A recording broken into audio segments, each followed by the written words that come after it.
안녕하세요. 차업주 이프리입니다. 25년 3월도 어느덧 끝나가는 주주총회 시즌이군요. 이번 주도 빠르게 시작해보겠습니다. 이번에 다룰 기업은 하나솔루션입니다. 하나그룹의 장남인 김동관 부회장의 경영하에 있는 하나솔루션은 석유화학 기초제품 사업과 특히 에너지 사업인 태양광을 하고 있어요. 코스피에 상장된 하나솔루션의 현재 시가총액은 3.4조 원이네요. 지난 동안의 주가 흐름을 보면 먼저 22년 6월쯤에 상승했던 모습이 보이는데 이때는 태양광 등 신재생에너지의 발전 용량이 원자력을 넘어섰다며 긍정적인 전망으로 시세가 나왔었나 보네요. 하지만 이후 석유화학 제품의 수익성 악화와 경기 침체에 따른 수요 감소로 가동률 하향 소식이 전해지면서 상승분을 반납했던 모습입니다. 그러다가 다시 22년 8월에는 급등하는 모습이 나왔는데 이때는 미국의 인플레이션 감축법이 통과됐던 때이군요. IRA는 신재생에너지 산업의 미국 내 생산 확대를 골자로 하기 때문에 미국 태양광 모듈 시장의 점유율 1위이던 하나솔루션은 이제 매년 수천억의 세액 공제 혜택을 받을 수 있다는 전망이 나오면서 이렇게 큰 시세가 나왔었습니다. 그리고 이후 현재까지 기간 조정과 주가 조정이 나오고 있는 상황인데요. 이 과정에서 하나솔루션은 주주 배정 유상증자를 한 번 했었어요. 22년 10월. 다만 보통주가 아니라 우선주를 대상으로 하는 증자였고 채무 상환을 위한 목적으로 570억을 조달했었군요. 참고로 이때 하나솔루션이 120% 초과 청약에 참여하면서 우선주 지분을 높였었죠. 또한 바로 다음 달에는 자회사이던 하나첨단 소재에 지분 40%를 사모펀드에 매각하면서 3,500억의 자금을 확보했었어요. 태양광 사업의 확대를 위한 자금을 마련하기 위해 22년 상반기에 미리 물적 분할하여 100% 자회사로 뒀던 회사죠. 게다가 22년 12월에는 하나갤러리아를 인적 분할했습니다. 인적 분할로 석화 및 에너지를 제외한 갤러리아를 독립시킨 것인데요. 하나솔루션이 특히 태양광 사업에 집중하면서 첨단 소재 사업부의 물적 분할과 이후 일부 지분 처분으로 자금을 확보하고 또 하나갤러리아까지 독립법인으로 분할하면서 에너지 사업 쪽으로의 방향성을 뚜렷이 하게 됐었네요. 이렇게 노선을 확실히 하는 모습을 보여준 뒤 또 바로 다음 달에는 미국 내 솔라허브 생산기지의 구축을 발표합니다. 총 3.2조 규모의 시설 투자를 통해 기존 모듈 공장의 모듈 캐파 증설에도 인곳, 웨이퍼, 셀까지 밸류체인을 확대하려는 것이었어요. 이는 태양광 제품들의 경쟁력을 키우려는 것이기도 했지만 동시에 IRA로 인해 세액 공제를 받을 수 있는 규모를 키우려는 계획이었습니다. 하지만 괜찮아 보이는 분위기 속에서도 점점 실적은 둔화되기 시작했죠. 22년 사업에서는 모듈의 매출과 이익이 늘면서 성장할 것으로 보였었지만 23년 사업에서는 매출이 감소했기 때문에 이익이 크게 감소하면서 순손실로 전환하게 되었습니다. 기초소재 부분의 시황 악화로 인한 이익 감소 이유 때문이었죠. 즉 석유화학 제품 사업에서 부진이 있었다는 말인데 국내 석유화학 배액사는 LG화학, 롯데케미칼, 금호석유화학 그리고 하나솔루션입니다. 이들을 NCC라고 하는데 원유 정제 공정에서 얻은 납사를 원료로 하기 때문이에요. 참고로 천연가스를 원료로 하는 미국 기업들은 ECC, 주로 석탄을 원료로 하는 중국 기업들은 CTO라고 하는데 이때는 러우 전쟁으로 수출에 제재 생긴 러시아의 자원들이 특히 중국에 싸게 그리고 대량으로 유입되던 시기였죠. 때문에 기초석유화학 제품에서 중국 CTO의 가격 경쟁력이 월등히 높아졌고 이는 한국 NCC들의 경쟁력 저하로 이어진 것입니다. 기초석유화학 제품에서도 가격 경쟁력을 갖춘 중국의 저가 공세가 시작됐는데 고금리로 인한 경기 침체까지 더해지게 되어 중국 기초 석유화학 제품의 공급 과잉까지 겹치게 된 것이죠. 미국의 인플레 감축법으로 탈중국에 힘을 실어주게 되어 하나솔루션이 미국 내 3.2조 원의 대규모 시설 투자를 하는 가운데 태양광 사업부는 중국의 저가 공급 과잉으로 인한 재고 처리 문제가 있었고 석화 사업부에서도 중국의 저가 공급 과잉이 더해져 부침이 시작됐던 것입니다. 때문에 하나솔루션의 조정이 오래 이어지게 됐었겠는데 가장 최근인 24년 실적을 보면 매출은 더 감소하게 됐고 이제는 영업이익에서도 적자 전환하게 됐죠. 대규모 시설 투자 과정에서 발생한 금리 물가 상승도 큰 역할을 했겠군요. 게다가 순손실은 마이너스 1.2조 원으로 손실 규모가 상당히 커졌는데 여기에는 일회성 비용 처리들도 포함되어 있었던 것 같습니다. 관계기업으로 폴리실리콘의 내재화를 하던 REC실리콘과 공동기업인 여천NCC의 순손실로 인한 지분법 손실이 더해졌고 REC실리콘의 폴리실리콘이 품질 테스트를 통과하지 못해 비용 처리도 한 것 같은데 추가로 이자 비용이 증가했고 금융자산 등의 손실 등으로 이렇게 순손실이 크게 확대됐던 것 같네요. 때문에 아직까지도 쉽게 반등을 하고 있지는 못한 상황인데 최근에는 하나에어로스페이스의 주주 배정 유상증자로 인해 하나그룹주들의 주가에 부정적인 영향이 생겼고 추가로 크레졸 공장의 가동 지연으로 하나에너지로부터 소송을 당했죠. 즉 중국의 기초화학 공세를 탈피하기 위해 수요가 높은 크레졸이라는 정밀화학 제품의 확대를 추진하려 했지만 양산 과정에서의 품질 및 수율 문제로 지연이 생기게 되면서 크레졸 공정의 원료인 스팀을 공급하려던 하나에너지가 손실이 생겼다며 하나솔루션에게 소송을 제기한 것입니다. 현재는 전체적으로 부정적인 내용이 많은 상황인데 꽤 오래 기간 조정과 주가 조정을 거쳤고 앞으로 점점 업황이 나아질 수 있는 시기라고 생각하기 때문에 가장 최근 보고서로 하나솔루션의 상황을 살펴보죠. 사업보고서 클릭. 하나솔루션은 1965년에 설립되었고 역사가 긴 만큼 사명과 기업 구조에서 여러 변화들을 거치며 지금의 하나솔루션으로 자리 잡게 되었습니다. 코스피 시장에는 1974년에 상장했으며 본사는 서울 명동 쪽에 위치하고 있네요. 케미칼 사업부의 생산 공장은 여수 2곳, 울산 3곳이 있으며 태양광 사업부의 국내 생산 공장은 음성, 진천이 있었으나 지난해 12월에 음성 공장을 전면 중단하게 됐죠. 참고로 음성 공장은 모듈만 생산하는 공장이었는데 연 35GW 규모. 현재 태양광 산업에서 미드스트림인 모듈은 재고가 많고 하나솔루션 미국 공장의 모듈 생산 캐파도 넉넉하기 때문에 그보다는 셀, 인곳, 웨이퍼에 집중하는 게 효율적이죠. 때문에 음성 공장을 폐쇄하고 진천 공장으로 통합하면서 국내 모듈 생산 능력을 6GW에서 2.7GW로 축소하는 결정은 좋아 보이네요. 특히 진천 공장은 태양광 셀 생산 설비를 갖추고 있는데 기존 연 45GW 캐파에서 올해 중 연 5GW로의 증설이 예상되며 1365억 투자. 여기서에는 N타입 전환 그리고 내년 하반기부터는 텐덤 셀의 양산을 목표로 하고 있어요. 기존 실리콘 셀에 페로브스카이트를 융합하는 텐덤 셀은 발전 효율이 실리콘 셀보다 28.6%나 좋기 때문에 한솔 기준 이론상 최대 효율 44%. 태양광 산업에서의 게임 체인저로 불리는데 현재 하나솔루션은 가장 앞섰다는 중국 론지와도 해볼 만한 상황으로 알려져 있네요. 이제 통합될 국내 진천 공장은 수요가 증가하는 셀을 5GW나 생산하고 미국 공장은 33GW, 또 N타입 전환, 페로브스카이트 양산 등으로 중요한 기지가 되겠군요. 그리고 종속회사들을 보면 너무 많아서 숫자도 셀 수 없을 정도로 많아서 이렇게만 추린 것인데 종속회사가 수없이 많은 이유는 특히 태양광 발전 개발 사업을 하기 때문에 즉 태양광 EPC로 매각을 하여 수익을 내려는 개발 사업들이 많기 때문입니다. 종속회사는 태양광 사업을 맡은 하나큐셀이 가장 규모가 있고 하나큐셀을 중간지주사로 하여 수없이 많은 태양광 법인이 있는 구조입니다. 하나솔루션의 하나큐셀 지분은 100%로 이미 독립법인이기 때문에 물적 인적 분할 이슈는 당연히 없지만 언젠가는 하나큐셀의 미국 시장 상장 추진도 있지 않을까 생각되네요. 하지만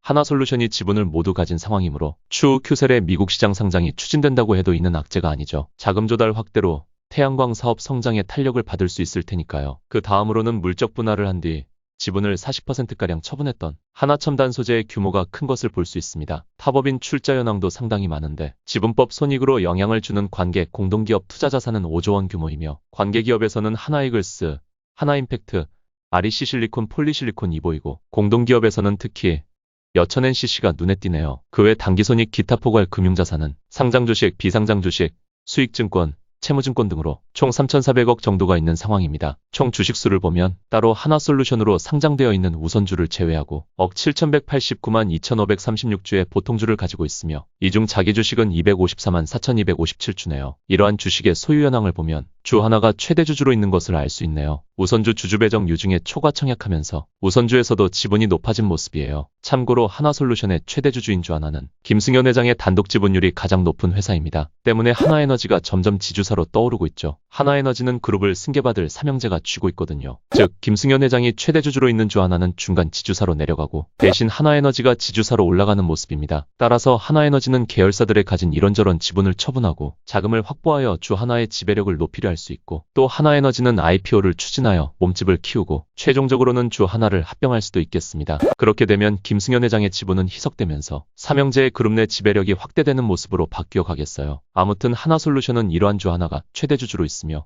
하나그룹의 방산 사업을 맡고 있는 김동관 부회장이 하나솔루션의 경영도 하고 있는 것을 볼 수 있습니다. 하나솔루션의 5% 이상 주주로는 국민연금이 있는데 가장 최근에 지분을 조금 더 높인 상황이네요. 미사원 매자닌을 보면 보통주로 전환이 가능한 전환사채나 신주인 수권 부사채 등은 없지만 회사채와 기업어음증권이 많습니다. 회사채는 3.4조 원이 있으며 보다 단기 성격의 기업어음증권은 6,900억 원이 있네요. 때문에 하나솔루션은 신용등급이 중요한 기업으로 볼 수 있는데요. 하나솔루션은 아직 신용등급을 그대로 유지하고 있지만 신용등급 전망은 안정적에서 부정적으로 하향되었어요. 이는 추후 신용평가사의 판단에 따라 신용등급이 하락할 수 있다는 것입니다. 신용등급이 하향 조정되면 이자율이 상승하게 되어 비용이 증가하거나 자금 조달에도 어려움을 겪게 될 수 있죠. 하지만 자본을 확충하는 그룹사들의 모습이나 앞으로 하나솔루션의 업황 및 전망을 볼 때 신용등급 하락은 방어하게 되지 않을까 생각되는군요. 그리고 하나솔루션에는 자본으로 인정된 연구채도 7천억 있는데요. 이는 지난해 8월에 5.95%의 이자율로 발행된 것입니다. 신종자본증권을 발행하면서 채무를 상환하고 재무를 개선하려는 목적이 있었다고 보면 되겠어요. 그러면 이제 재무제표를 봐볼까요? 먼저 현금성 자산이 2.1조 원 있는 것이 보이는데요.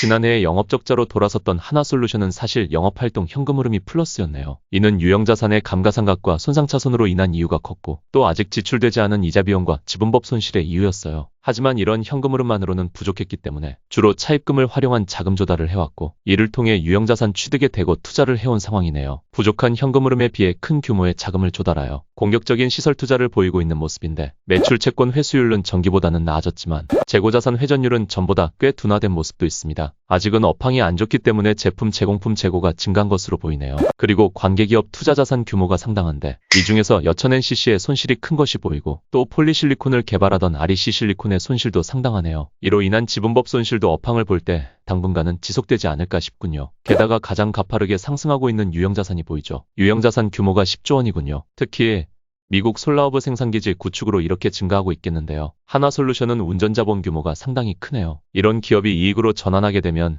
이익 규모가 상당히 커지겠지만 그렇지 않으면 비용이 크게 확대될 수 있습니다. 미국 내 솔라허브의 기지는 올해 하반기에는 상업가동이 전망되며 세액공제 혜택도 연간 2에서 3천억 정도를 받을 수 있다고 하니 수요가 맞는다면 공격적인 사업 확장도 빛을 볼 수 있겠네요. 부채 부분도 보면 이러한 공격적인 시설 투자를 위해서 차입금이 상당히 늘어나고 있어요. 2.1조 원의 현금 자산을 가졌지만 12.7조 원의 차입금이 있는데 이 12.7조 원 중에서 회사채는 4조, 기업어음증권은 6,900억인 것이군요. 이로 인한 이자 비용은 연 4,100억에서 연 5,500억으로 증가했고 이것이 순이익에 부정적인 영향을 주게 된 상황입니다. 다행히 시설 투자 계획을 보면 진행되는 시설 투자들의 지출은 거의 완료되어 보이기 때문에 현재 재무 상황이 그렇게 좋다고 볼 수 없는 상황이라 해도 공격적인 투자로 구축한 사업에서 성과만 나오게 된다면 괜찮은 모습으로 전환될 수 있겠다고 생각되는군요. 그런데 여기에는 솔라허브의 시설 투자가 제외된 것으로 보이기 때문에 올해 2, 3분기까지는 재무 및 손익이 크게 개선되기는 어렵겠어요. 다행히 아직은 신용등급이 문제가 되지 않기 때문에 이자를 내면서 자금을 돌려막는 것도 문제가 되지는 않겠네요. 자본 쪽도 보면 자본금은 8,885억에 자본 총계는 10.6조 원이므로 문제가 되지 않고 여기 신종자본증권 발행으로 재물을 보완한 것도 보이죠. 실제 현금 자산은 2.1조, 차입금은 12.7조 원이지만 이제 시설 투자로 인한 지출은 영업활동연금으로 커버가 되고 또 미국 내 솔라허브 투자는 세액공제를 받을 수 있으며 일단은 신용등급도 유지가 되고 있으므로 올해 중 사업의 전환이 중요하다고 생각되는군요. 이제 실적을 봐보면 매출이 감소한 것이 보이는데요. 매출 규모가 12.3조 원으로 상당히 큰 회사군요. 하지만 매출원가는 반대로 꽤 증가했기 때문에 매출 총이익이 크게 감소한 것이 보입니다. 매출원가는 특히 공사 매출원가가 증가했는데 이는 아무래도 태양광 발전소 건설과 관련된 EPC 사업이 커졌기 때문으로 보이네요. 태양광 발전소를 위한 인허가와 공사 등을 하는 다운스트림이 확대되는 상황 같은데 아무래도 이 사업이 지난해 영업적자 전환에 기여한 것 같습니다. 영업이익률이 2022년에 7% 정도는 나왔었기 때문에 하반기에 공장이 정상 가동되고 업황이 개선된다면 내년부터는 매출과 이익이 확대되는 구간이 시작될 것 같은데요. 아직은 증가한 이자 비용과 지분법 손실이 부정적으로 작용하고 있고 지난해 비용 처리까지 더해져서 순이익이 훼손되어 보이는 모습이네요. 올해 중 사업의 전환만 된다면 꽤 괜찮아질 것 같은데 최근 실적 변화를 그래프로도 봐보면 그동안 매년 영업이익을 내던 하나솔루션이 지난해에 영업적자로 돌아선 것이 보이는데 이는 모듈 사업의 부진 속에서 EPC 사업을 확대했기 때문으로 태양광 사업 쪽에서의 변화로 인한 이유로 보입니다. 게다가 영업외손익에서 비용 처리를 한 것도 보기 좋은데 지난해 4분기에는 영업이익으로 흑자 전환하기까지 했죠. 하나솔루션은 꿈틀대는 듯한 모습이 보이는 것 같네요. 일단은 일시적인 흑자 전환이었을 수 있는데 하반기 이후부터는 뚜렷한 턴어라운드가 나올 수도 있을 것 같습니다. 이제 하나솔루션이 어떤 사업을 하는지 봐보면 하나솔루션은 LDP, PVC, 가성소다 등 기초화학 제품들을 해요. 대부분 원유를 증류하여 얻는 납사로부터 파생되는 제품을 하는데 특히 하나솔루션은 에틸렌으로 얻어지는 범용 폴리머 제품들을 생산하는 거죠. 그래서 중국의 영향을 많이 받는다고 보시면 될 것 같은데 가동률 면에서는 그렇게 비용적으로 문제가 되지는 않아 보이기 때문에 제품 가격에서의 악화로 인한 부진이 있는 것 같네요. 참고로 여기 태양광 모듈에서의 가동률 감소는 음성 공장으로 인한 것이고요. 그동안 납사로 생산되는 우리 기업들의 범용 제품들은 경기도 많이 타지만 저가의 원료로 얻어지던 중국 제품들 대비 가격 경쟁력이 떨어졌었기 때문에 이렇게 매출이 감소했던 것 같네요. 하지만 다행히 반도체 세정, 펄프 표백, 리튬 니켈 재련 등에 쓰이는 가성소다의 가격은 반등하는 모습도 있고 또 러우 전쟁이 마무리되어 가면서 러시아의 수출 제재가 완화되면 우리 NCC 기업들도 중국 CTO 기업들의 경쟁력을 따라잡을 수 있게 되죠. 중국의 내수 경기 부양도 좋게 작용할 수 있고요. 게다가 미국 석화 기업들은 캐나다 관세로 제품 경쟁력이 떨어질 수 있으므로 하나솔루션 석화 사업의 업황도 조금은 개선되어 갈 수 있을 것 같습니다. 게다가 하나솔루션은 무엇보다 태양광 사업의 비중이 크고 현재 진행되고 있는 솔라업으로 인해 앞으로는 더 커질 것이기 때문에 태양광 사업이 가장 중요하다고 볼 수 있겠어요. 하나솔루션은 현재 특히 모듈 캐파가 가장 많은데 미국 8포지W, 이제는 중국 제품의 관세가 70%가 붙고 동남아 사곡을 통한 우회 수출이 차단된다 해도 당장 모듈 재고는 많기 때문에 수요는 주로 언미드스트림에서 발생합니다. 때문에 이렇게 모듈 사업에서의 적자가 크게 나오고 있는 모습이 보이는데 이러한 상황을 보완하려고 국내 음성 모듈 공장을 폐쇄하기도 했지만 EPC 사업을 확대 추진하는 것도 이 때문이에요. 모듈의 외부 판매보다는 EPC 사업을 확대하여 자가 소비되는 모듈량을 늘릴 계획이죠. 그런데 이러한 EPC 사업에서 지난해 3, 4Q에 흑자 전환을 했기 때문에 이는 태양광 다운스트림의 확대로 인한 매출 이익도 커질 수 있겠지만 문제가 되고 있는 태양광 모듈의 소비에도 긍정적일 수 있겠습니다. 게다가 중국 기업의 구조조정과 밸류체인에서의 가격 인상이 있고 하반기에는 하나솔루션의 인곳 웨이퍼 시설도 상업가동을 시작하게 되기 때문에 아직은 불규칙해 보이는 하나솔루션의 실적 모습들도 하반기 이후부터는 뚜렷하게 개선되는 모습이 나올 것도 같네요. 전체적으로 사업의 전환이 좋을 것 같은데요. 그러면 이프리의 요약 시간입니다.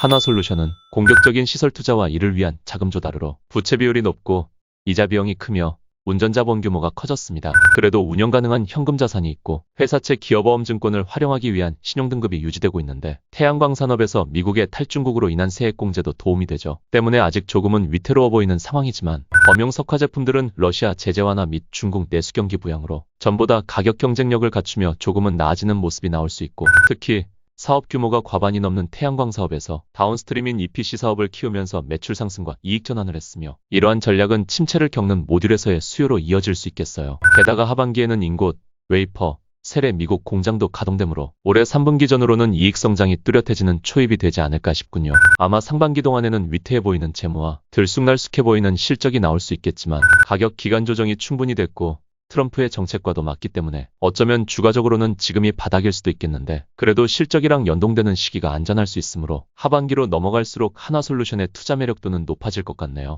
전체적으로 국내 모듈 공장을 폐쇄하고 인력을 감축하거나 미국 공장으로 집중하며 미드스트림 업스트림으로도 확장하는 것 또한 다운스트림인 EPC로도 확장하여 수익을 키우고 밸류체인의 경쟁력을 높이는 방향성이 참 좋아 보입니다. 지금은 태양광 산업이 크게 주목을 받고 있지는 못하지만 얼마 전 태양광 산업 분석 영상에서 다뤘듯이 변화는 시작되고 있고 결국 비중국 실리콘계 밸류체인을 유일하게 가진 한국이 수혜볼 수 있으므로 하나솔루션은 시간이 지날수록 하방제한 메인기업 요건을 갖추게 되겠습니다. 하나솔루션은 현재 메인기업 투자를 이어가면서 실적, 이슈 등 변화들을 지켜보면 되겠어요. 좋네요. 오늘도 차트 없는 주식 투자였습니다. 감사합니다.